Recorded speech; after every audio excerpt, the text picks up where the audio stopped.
Mukhang hindi pa nga yata makakasama pa Hong Kong. Bakit kaya? Yan po ang ating pag-uusapan ngayong araw, mga kalingap. Bago nga po natin ipagpatuloy yan, mga kalingap, wag po muna nating kalimutan na suportahan ang founder ng Kalingap at nag-iisang ama ng Kalingap na si Kuya Bal Santos Matubang at Kalingap Prab. Sa araw-araw po nilang pagtulong ating suportahan para mas marami pa po silang matulungan, lalong-lalo na po ang mga nangangailangan. Ganon rin po ang kanilang may bahay na si Ate Edna Vlogs at Jackie Tapia. Patuloy po natin suportahan, mga kalingap.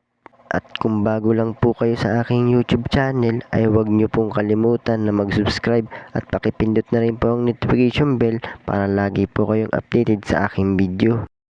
Ayan nga po, new update po tayo sa pag-alis ng Team EDSI at Family Kalingap pa Hong Kong. Hala, Biancy, parang di makakasama. Bakit kaya? Ito po, mga kalingap, kaya naman pala nangangamba itong mga Team Kalingap sa pag-alis nila pa Hong Kong ay kasi nga po itong si Biancy ay minor de edad pa. Hinahanapan pa nga po ng mga papeles, mga kalingap.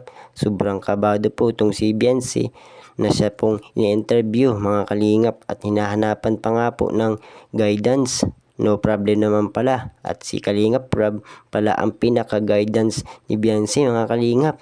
At ayun nga po, tinulungan na nga po ni Kalingap Prab si Biancy sa interview upang matapos na at maging okay na, mga kalingap. So ayun, okay na kaya? Na-aprobahan na nga ba? Makakasama nga ba itong si Biancy, mga kalingap?